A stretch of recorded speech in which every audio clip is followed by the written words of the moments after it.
Back at the Ice Palace after a long sojourn on the beach, not at Miami this year provided its reliable serving of zesty, brainy fun and the excitement of making new discoveries. Here are some of the standout efforts at the fair. Super Dakota Works by Chris Dorland, Mediengruppe Bitnik, and Derat and McRae at Super Dakota.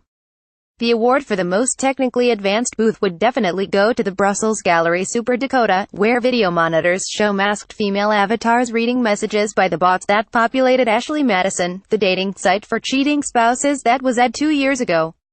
Here the fembots, made by the collective Mediengruppe Bitnik, recite texts employed to target Miami-based users.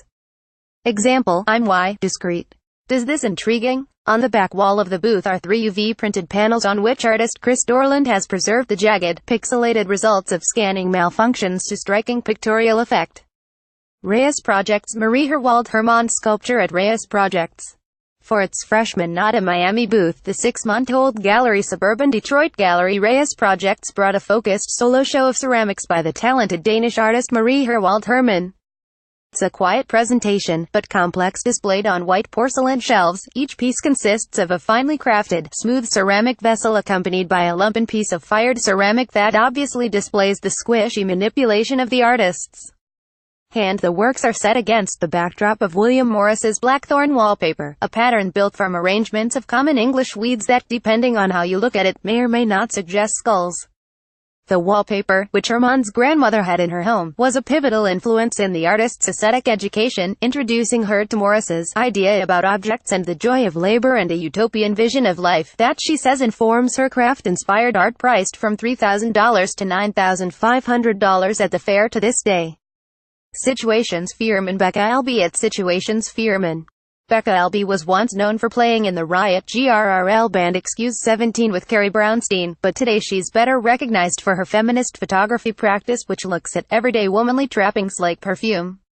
Situations Gallery, which is sharing a booth at NADA with Fearman, is showing an enigmatic photo of the cover of a book that was apparently life-changing for Albee as a young woman, Radical Feminist Therapy, alongside a colorful composition of perfume bottles. Also on view at the stand are the sunset-hued canvases of Allegra Cooper, who cuts and layers fabric to create beauty-abstracted portraits of female bodies. Lomax Kai Christiansen Knowles' painting at Lomax Gallery. Ever since the earth-rattling Christie's auction last month, it has become de rigueur for any cool contemporary art market event to have a salvator mundi of its own, so naturally NADA has one on offer. Kind of embarrassing that Art Basel Miami Beach doesn't, no? A far more emaciated version, with a hollowed look and a disreputable air. The El Greco-esque painting at Lomax Gallery's booth was by Kai Christiansen Knowles, part of a group of RISD graduates who are making work inspired by the classical art of the past. Reactionary in an edgy way, Christiansen Knowles is thinking what it means to be a young painter in a mode that's different from the dominant mode the past few years, explains Lomax dealer Alexander Shulan, a spirit shared by such painters as Julian Wynn and Nicholas Cecaldi, who has a solo booth in the main fair. File this aesthetic gambit under it is a crazy that it might just work. Collectors have been responding really well to Kai so far, Shulan said, and the discount Salvator Mundi at the fair sold for about $10,000. Rachel Uffner Gallery painting by Arkman Oro Niles and sculptures by Bianca Beck at Rachel Uffner Gallery. Probably the liveliest and most colorful booth at the fair, Rachel Uffner's presentation commanded attention with adorable ceramic dogs by Sally Saul, an electric twin painting of a man with a glittery pink beard by the rising star Arkman Oro Niles, and neon papier-mâché sculptures by Bianca Beck. In a back corner hang dozens of ceramic sculptures of crying eyes in various skin tones, which the artist Pam Lins has been making every Monday since Donald Trump's ascent to the presidency. Kyoko Yuri Unishimura at Kyoko Yuri. 35-year-old son of 2 painter parents, Unishimura for years kept his own painting to himself, working in solitude in his studio to set down his gauzy impressions of the world around him, always from memory and in blurred motion. Recently, he has begun to send his paintings out into the world, and his reveries on canvas have a soothing, soporific quality, like the unconjured images that play in the mind as one falls asleep. There's a high likelihood that the largest work in the fair, showing a red car speeding past a dusky forest, would give any house where it's displayed a lissom, magical feeling of being between worlds.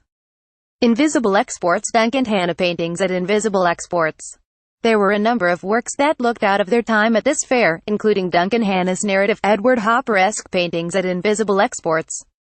The subjects, a young boxer, boats, a couple walking home at night, are all marked by vintage fashion and architecture, while the rest of the work in the booth, by contemporary conceptual artists Vaginal Davis, Matthew Porter, and Marianne Vitale, stands in stark contrast. JAG Projects. Hugh Hayden at JAG Projects.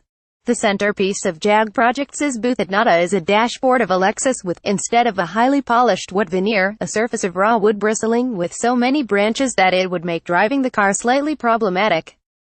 Rich and a paradox and suggesting an angry reckoning with Mother Nature over our gas-guzzling luxury car addiction, the sculpture was made by Hugh Hayden from fallen blue spruce that he gathered in the parks of Harlem, where he is currently earning his MFA at Columbia.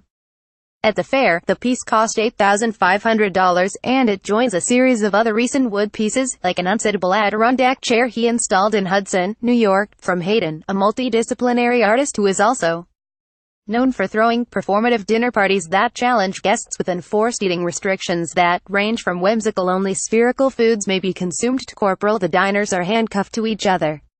Follow ArtNet News on Facebook. Want to stay ahead of the art world? Subscribe to our newsletter to get the breaking news, eye-opening interviews, and incisive critical takes that drive the conversation forward.